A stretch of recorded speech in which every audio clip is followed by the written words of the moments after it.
好，志豪 live show 啊，而家開波啦嚇，5月9號啊，今日想同大家講下咧，就係呢個英美達成呢個貿易協議啊，俾到啲咩啟示大家咧？英美達成貿易協議啊，俾到啲咩啟示大家咧？另外一個咧就係中國同埋俄羅斯咧再次展現咗超友誼關係啊！又令到大家咧越嚟越對於聖上咧同埋普京咧，佢哋之間究竟想有幾多嘅叫做咩啊基情四射咧，就再次產生咗呢個好巨大嘅興趣啦。即係你兩個仲想合作到幾時咧？而且咧，佢哋兩個嘅合作咧，亦都係展示出一啲咧好有趣嘅地方，就係啊，你話啦，而家係叫做抗戰勝利嚇，即係呢個叫做結束二次大戰，特別係俄羅斯。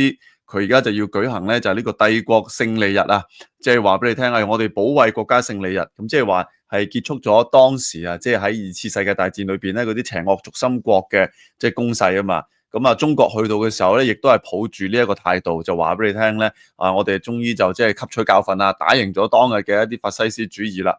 但你有冇發現一個好有趣嘅現象？當日嘅叫邪惡軸心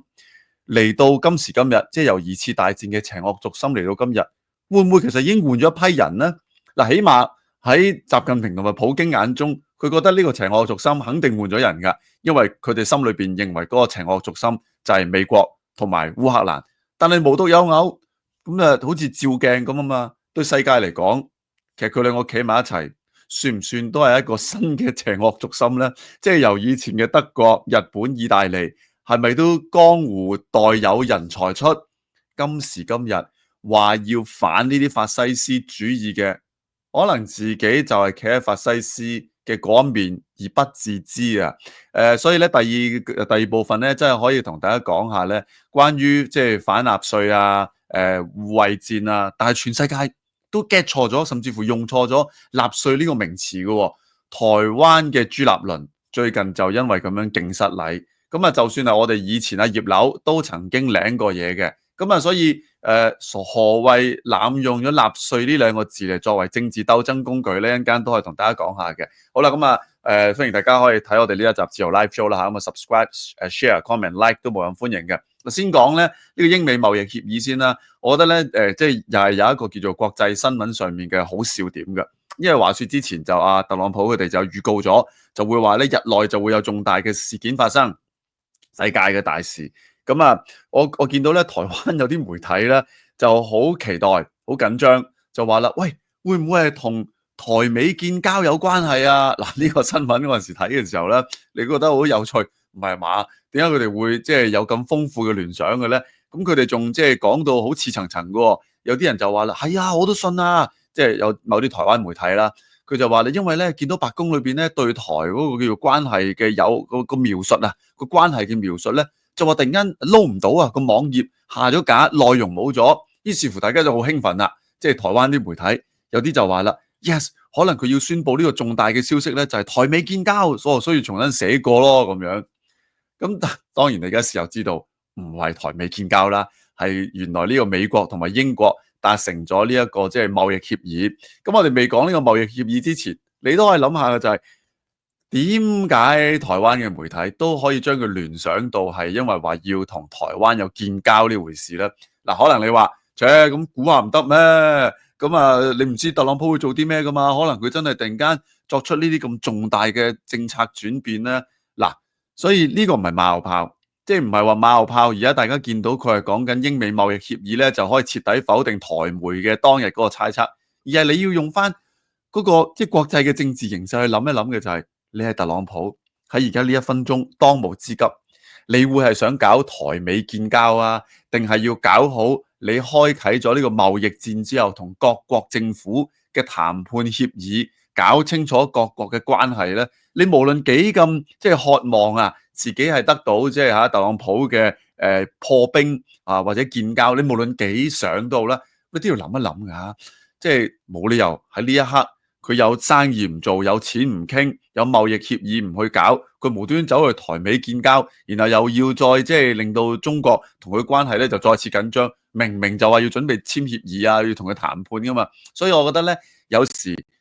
你都會發覺，唔好太過一廂情願嚇。即係台灣有部分媒體咧，或者可能係純粹啲網民咧就自己自嗨嘅咋，突然間就諗到 yes，可能係台美建交咁樣嗱。所以呢個即係大家要謹慎啊，唔好太過用主觀願望咧就擺咗落國際政治上面咧，即係冇咁易會即係如你所願嘅。呢個教訓同樣都適合好多我哋其他嘅即係中文媒體嘅觀眾嘅，即係你亦都唔好太過樂觀主觀地認為咧呢鋪仲唔滅港咁樣，唔好每一次都用呢個作為一個期望值，咁你會冇咁容易失望嘅。OK 嗱，即係呢個係個前提啦。咁你話英國同美國終於達成咗呢個貿易協議啦，究竟佢嘅意義或者佢實際嘅內容可以有啲咩睇到咧？嗱，我哋先講個結論啦。第一咧，真係嗰個政治意義或者咧成個叫做嘅姿態咧，係重要過佢裏邊嘅內容嘅。咩意思咧？政治意義嘅就係你見到華爾街呢幾日佢哋啲股市咧即刻上升翻啦，唔係話因為正啊吸引到好多錢入到美國，即係唔單止係咁簡單，而係佢哋話咧，終於都見到呢個叫做關稅戰咧有鬆動啦，有談判有協定，唔會再係無休止咁樣咧，不停就係搭啲關稅上去，然後搞到咧美國同其他國家關係好緊張。英國已經走埋嚟同你講話，我會同你傾，仲已經達成咗協議。咁起碼喺個政治姿勢上面咧，令到好多美國國內經濟嗰啲人士咧鬆一口氣。第一就知道啊，好啦，唔好再冷戰落去啦，即係勁似呢個兩夫妻咧。哎呀，你遲早左口左面都係要傾㗎啦，早啲傾好過遲啲傾。第一，終於肯傾啦。OK，第二，亦都係咧表現出一個好強大嘅政治姿態咧，就係唔係話美國咧就會同全世界咧，即係所謂脫鈎，嗰個鈎係掛鈎講鈎，唔係話同佢脫鈎冇晒任何關係。即係呢個應該係中國佢最想見到嘅後果啊嘛。中國日日夜夜，特別係習近平，我諗佢而家咧朝頭早起身擘大眼咧，佢最希望嘅就係會不會歐洲他們已經把特朗普拉黑了，呢個清單拉黑了，跟他們 unfriend 啊，然後呢，我的微信，哇，好多朋友都加進來了。可能佢每一日咧就係睇緊會唔會有啲人歐洲國家咧就決定同特朗普拍台反台，然後轉個頭咧就喺微信度加咗朋友圈，就同阿習近平咧就話我們來求你啦，我們來求你啦。可能佢每日就係諗緊呢個萬邦來朝嘅呢一種諗法。喂，呢個我相信都係真嘅。可能對習近平嚟講，佢而家幻想緊嘅就係我幾時可以做翻唐太宗咧？天黑漢啊！即係大家啲各國嘅蠻夷都要嚟揾我尋求庇護，因為點解啊？有一個好強大嘅敵人啊嘛，有呢個特朗普會襲擊佢哋啊，所以佢每日就幻想緊咧，即係喺叫做外交層面上面嘅東升西降。咁但係而家當美國同埋英國咧簽訂咗呢個貿易協定嘅時候咧，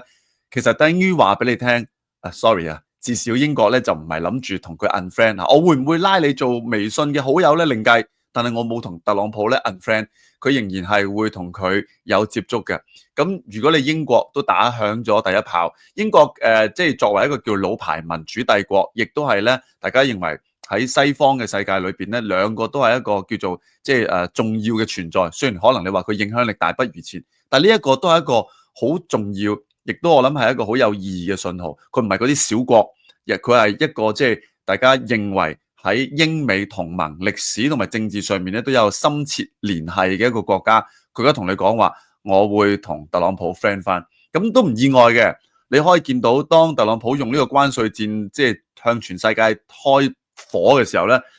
施紀賢係保持得最克制，盡量都係冷靜，即係安撫特朗普情緒嘅一個存在，就唔似其他歐洲國家又或者加拿大晨早同佢互懟嘅。咁但係起碼都即係行出第一步啊！話俾你聽，佢呢個關稅戰影響歐洲或者各國嘅關係咧，有個突破口啦，唔係全部都同佢不瞅不睬嘅。咁至少習近平就冇咁開心啦，佢冇咁開心啦咁樣。好啦，呢個就係嗰個叫政治意義啦。咁你話實際上面佢哋呢個協定咧，對之後呢個貿易戰有冇啲蛛絲馬跡係睇到嘅咧？係有嘅。我覺得咧最重要咧就係話，你見到佢哋達成呢個協議嘅一啲條件或者內容啊方向咧，可能你都可以預示到俾其他國家，如果排緊隊敲緊門嘅嗰啲國家咧，你都會知道，如果你都想同美國達成協議咧，有啲咩嘅心理預備，你係要準備好嘅，有啲咩禮物你一定要送出去嘅。如果唔係咧，可能就係免談啦。咁我哋就可以望下啦，即係你用呢個角度咧，你就可以去望一望究竟即係英美呢個貿易協定裏邊咧有啲咩咧係要做嘅。嗱，咁啊我哋好快回顧一下究竟佢哋呢個英美嘅貿易協定裏邊有啲咩啦。咁啊第一咧就係嗰個關稅咧都係冇辦法可以係變咗零嘅。嗱，呢個係第一個心理嘅預定嚟嘅，就係關稅係唔會變咗零嘅，因為佢而家咧淨係話將英國嘅部分嘅產品咧降關稅，譬如話汽車由27.5咧就降到10，鋼鐵同埋鋁嘅關稅咧就從25咧就降到0，但個別嘅啫喎，佢基本上咧仍然係保留咧10% 嘅基準關稅，只不過咧係其他嘅本來額外嘅稅款咧，佢就冇再加落去。咁所以呢個係第一個咧，可能係其他國家大家都會有個心理預期咧，就係話，即係除非有你送啲咩即係好嘅禮物俾佢嚇，或者會唔會你擁有特朗普嘅裸照去威脅佢？如果唔係咧，可能每個國家最低限度基準稅嘅嗰10% 咧係唔會免嘅，絕對係有最低消費嘅。嗱，呢個咧第一冇可能係變成零嘅。好啦，咁第二咧就係你要有實際嘅讓步，開放市場咧係一定要做嘅，因為喺而家公布嘅呢幾個叫貿易範圍裏邊咧，英國政府係同意咧將進口美國嘅食品同埋喺農業產品上面咧係打開咗個門口嘅。譬如咧，對於嚟自美國嘅牛肉同埋生產啤酒嘅嗰個乙醇咧，將個關稅就降為零，呢個就降為零。咁所以話咧，英國農民咧就固然會有一啲免稅額啦，咁啊，但係英國強調對進口食品標準唔會放鬆，但係佢哋入嚟嘅嗰個產品咧就降咗係零啦。咁呢個對英國嘅本土市場，你話會唔會有啲影響咧？咁你正常一定會有㗎。當日特朗普用關稅戰就係話要保護本土市場啊嘛。咁如果你零嘅話咧，咁即係你係全面開放嚇。咁究竟對消費者當然有着數啦。咁但係對英國本土，特別係頭先講緊嘅一啲農產品啊、肉類啊、頭先啤酒嗰啲咧，咁會唔會造成一定嘅競爭壓力咧？冇辦法㗎啦。咁而家呢個就係你開放關稅嘅一定必須要即係發生嘅事。咁即係話咧，如果你其他國家又要同美國進行談判嘅話咧，咁除咗第一你要接受仲係有基準關稅呢件事之外咧，第二你就要接受啦，麻煩你開放下市場。究竟係屬於邊部分嘅市場咧？應該就每個國家就佢叫度身訂造啦。英國就要開放頭先呢一個牛肉啊，或者係啤酒嘅呢一個即係市場。其他國家會點咧？咁就個別面談啦。好啦，第三咧就係真係要俾錢，真係要俾錢。因為其實今次呢個協定咧最吸睛最大嘅嗰個字咧就係話啦，美國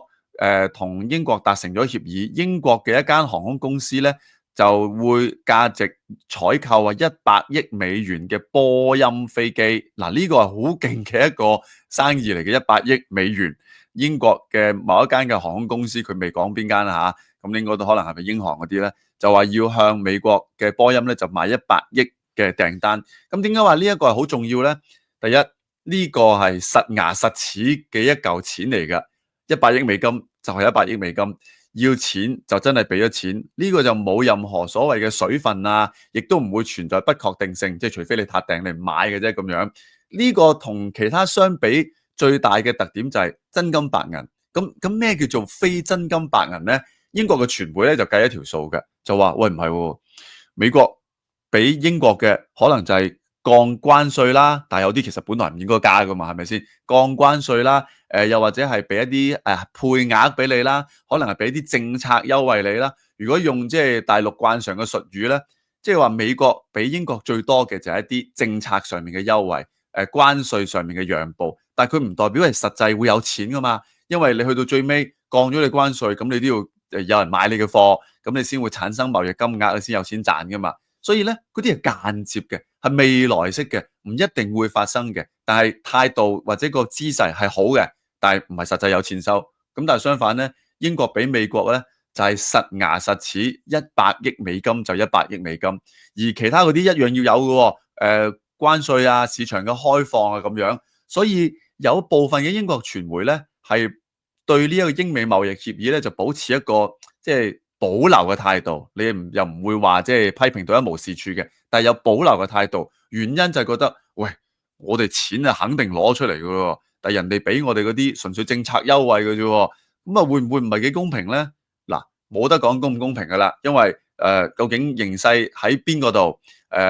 國際嘅關係亦都唔係完全係對等嘅。有好多人都話英國都唔係冇賺到㗎，除咗有個別關稅降翻去零之外咧，其實亦都係英國好需要貿易伙伴喺政治上面，佢都好需要咧就締結一個同盟，特別係同美國呢個咁嘅世界強國。你可以將佢理解為某程度意義嘅，即係澤連斯基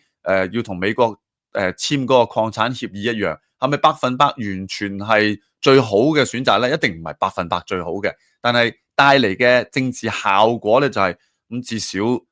同呢個世界強權有計傾就埋翻冷啦咁樣。咁所以你用呢幾個角度睇咧，就係英國嘅付出同埋佢嘅收入。咁你話英國嘅航空業界對於呢100億美金嘅訂單咧，亦都你見到啲傳媒咧都真係有保留啊，都係嗰句有保留啊。點解咧？咁其實佢就會買咗美國嘅，就少咗向歐洲嗰啲咩空中巴士咧就訂購一啲即係訂單，係咪又會因為咁樣就影響咗英歐嘅關係咧？咁呢個就係都係嗰句，你要簽呢個貿易協議咧，總係有所謂即係 give and take 啊。咁而家睇下究竟即係對司機員嚟講咧，覺得係咪為英國帶嚟嘅利益咧就更加多啦？咁如果你而家就咁分析嘅話咧，起碼政治上嘅形勢上咧，英國係攞到佢有嘅一個好處，即係佢好似係第一時間就同強國咧就即係搭上咗關係啦。咁所以日後其他國家如果要再同美國傾嘅話咧，就要準備頭先嗰3樣嘢啦，點都要硬食嗰個基準稅，甚至乎可以唔止得10%喎。因為頭先有啲人都問白宮，其他國家係咪都可以等照參考翻，淨係收10%基準稅？佢話冇乜可能噶啦，佢話呢個係最低噶啦。咁啊，其他國家咧係會另外再傾嘅。咁又係啱喎。站在美國嘅立場，英國已經係同佢唔係有貿易逆差，佢哋兩個基本上係平等，甚至乎有某啲地方咧，其實只係有順差添，都係要硬食呢個關稅。咁你話對其他國家，如果即係上次嗰個表啊，係賺美國好多錢嘅，攞我哋咁多着數，咁佢點可能即係喺個關稅上面就會放低咧咁樣嗱？所以呢一 part 咧就係英美貿易協議話俾你聽嘅一個示範作用嚇，指明咗3點方向。咁啊，等下其他國家咧睇下會點同佢傾啦咁樣。好啦，另一邊啦，我哋就話即係呢一個中國啦，咁佢看在眼裏，咁而家佢都好緊張啊嘛，話就話喺瑞士佢哋都會再去傾啦。咁但係都冇人會咁樂觀，覺得佢哋係會當下見咗面咧就會達成好似英美呢啲貿易協議咁樣咧。哦，冇嘢咯，我哋握手言和咯，唔會，因為而家你見到即係當習近平去莫斯科去揾阿普京哥們兒。咱們哥倆好，佢哋聚會嘅時候咧，都係表達出就係話共同對抗美國霸權嘅一個咁樣嘅即係態勢㗎，都係嘗試要做出呢一個咁樣嘅姿態。明明係話要紀念抗戰勝利，即係話對抗呢一個納粹嘅啊，但係即係所以我哋先可以想像一下咁嘅圖畫，即係俄羅斯同埋中國聯手握手，哇，企喺度。但係佢哋係要慶祝或者紀念抗戰，就打贏呢一個叫納粹或者法西斯主義。但其實佢哋而家自己做緊嘅咩嚟嘅咧？譬如普京，咪就係日日夜夜都係開火去攻擊、去入侵嘅嗰個叫做即係戰爭嘅發動者。甚至乎當話習近平去到俄羅斯嗰度咧，就話佢寫篇文章。就話啦，喺佢哋嘅報紙度，喺俄羅斯嘅報紙度刊登啦，就話啦，要尊重呢個國際法庭曾經將呢啲納粹分子釘上喺歷史恥辱之柱上面，大家要牢牢記住呢個歷史教訓。喂，大家轉頭就問啦，咁國際法庭都判咗普京係罪犯嚟嘅，戰爭罪犯嚟嘅，咁點解嗰邊國際法庭對納粹嘅記憶你就話大家要記住啊，大家要記住啊？釘上恥辱之處，我哋不要重蹈覆轍。咁但係而家國際法庭咁就對普京已經話咗佢係戰爭分子，你又走埋同佢握手咧，你走埋同佢即係坐喺隔離度不啲不啲喎，老 best 喎，大佬。而家佢哋做緊呢件事喎，嗱，所以你話淨係睇呢個畫面咧，你已經覺得即係好諷刺啊嚇。有冇發現口講和平嗰啲，往往就係滿手鮮血嘅人？我而家越嚟越發覺咧，即係呢一個叫做1984裏邊咧所講出嚟嗰啲嘢咧，即係戰爭即和平啊，無知即真理嗰啲咧，原來係真係有一種叫做現實嘅真實嘅諷刺作用嘅。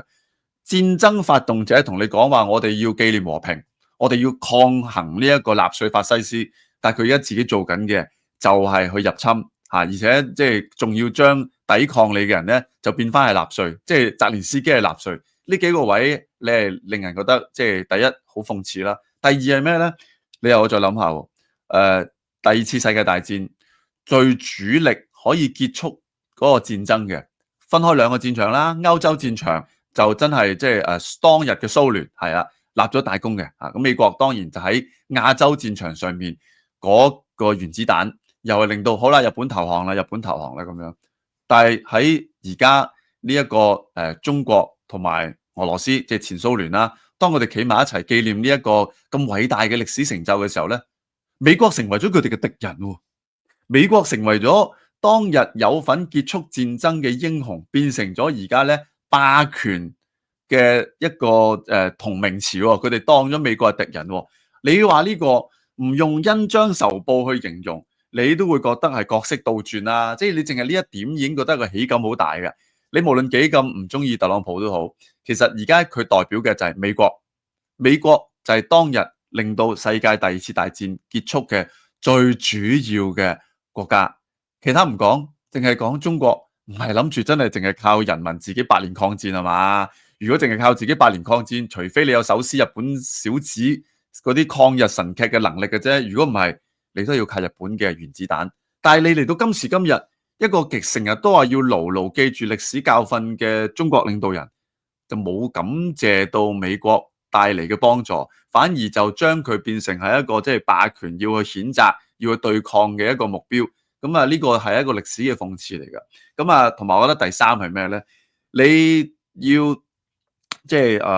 譴責美國，我覺得可以嘅，因為你可能會認為今時就唔同往日啦。特朗普上台之後做咗好多欺壓即係鄰國關係嘅事 ，OK， 你去譴責佢。咁但係你譴責佢嘅時候，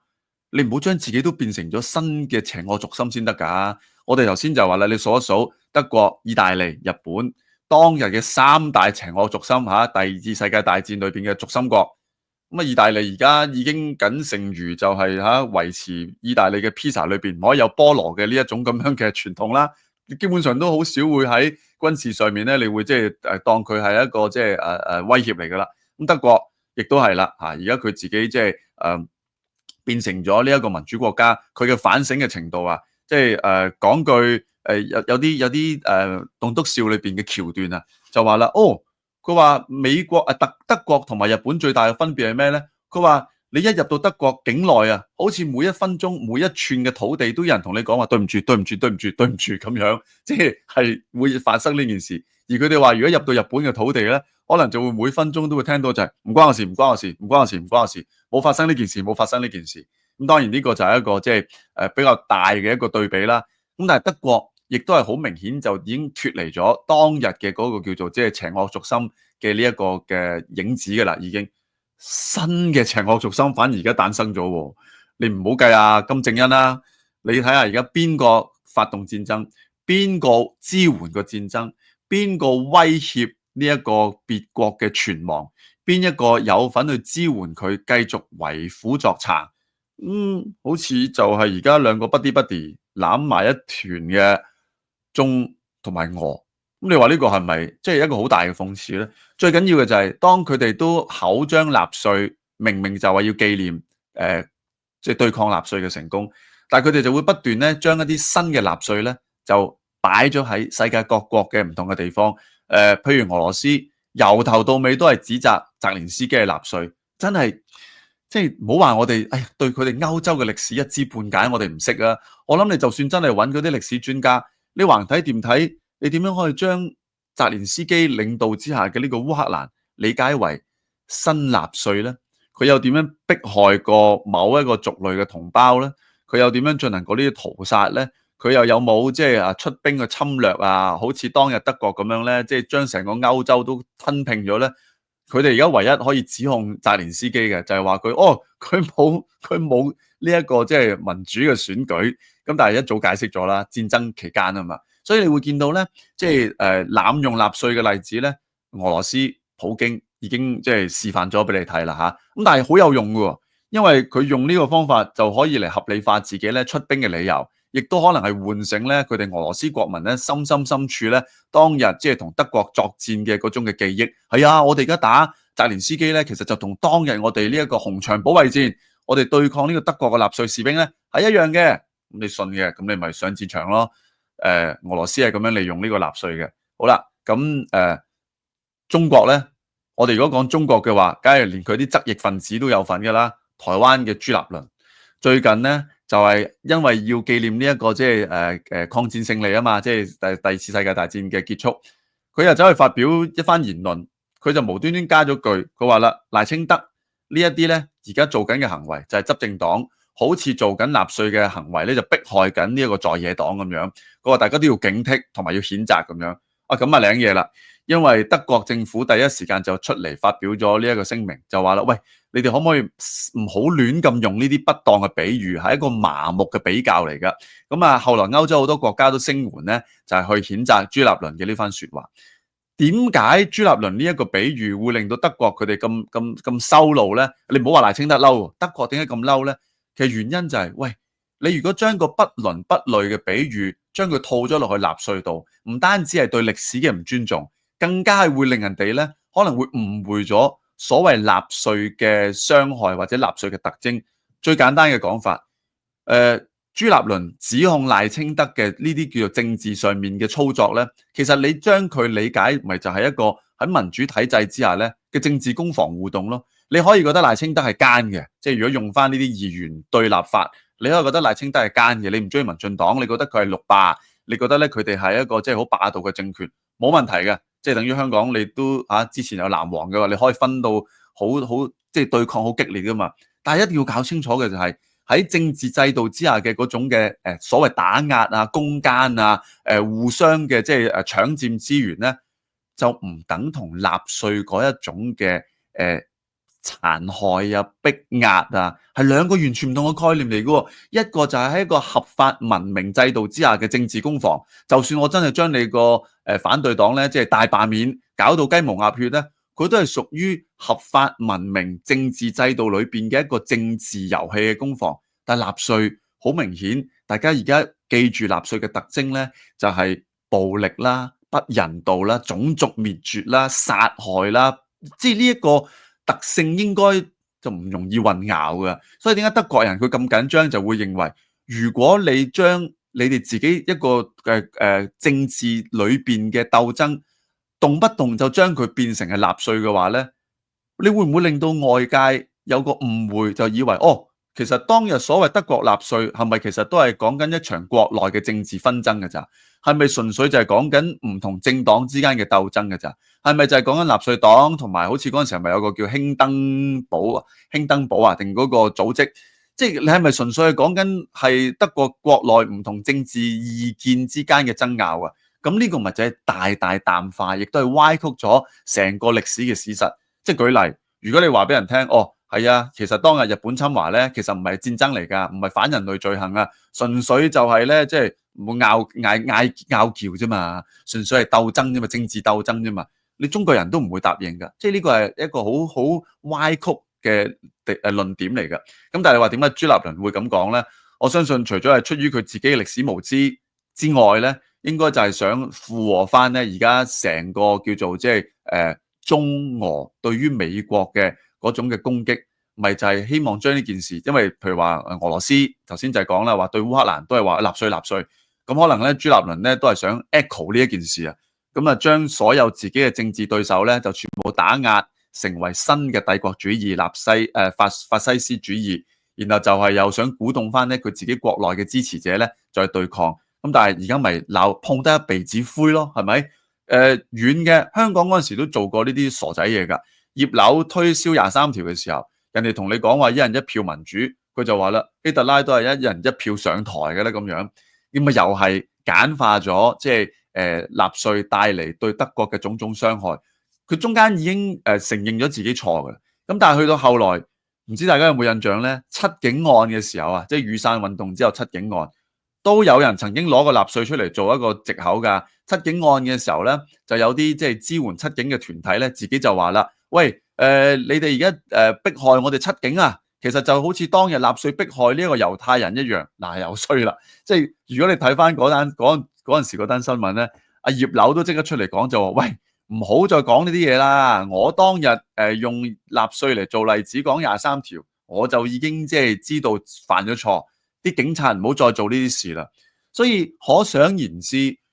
即使嚟到今日，哇！你話二次大戰即係已經結束咗咁耐啦，我哋係咪已經吸取咗教訓咧？你唔好話吸唔吸取教訓啦，可能你連認識納粹嘅本質，可能大家都仲係有偏差，甚至乎係明知嘅故犯，即係明知納粹同其他政治嘅行為係唔同嘅，但係故意將佢模糊，故意將佢等量齊觀，然後就造成打擊政敵嘅呢一個目標。咁但係佢忘記咗一樣嘢，對德國人嚟講，你打擊政敵，你都唔好歪曲咗我歷史嘅事實。如果唔係嘅話，咁你咪真係會成為新嘅呢一種叫做邪惡軸心咯。所以我覺得當即係中俄兩國喺度握手嘅時候咧，你依稀就會見到，哇！新嘅軸心國同盟國毫不保留地就呈現喺你面前啦。咁究竟對世界嘅文明秩序，邊個而家先至係最大嘅威脅咧？我諗喺特朗普同埋中俄兩國之間嘅冇辦法啦。你點都會走埋去同阿山姆大叔講聲，樂，係啊 ，Can we have a talk？ Chum chum。好，呢一集自由 live show 就講到呢度啦，下一集再同大家見面。多謝 subscribe、share、comment、like，拜拜。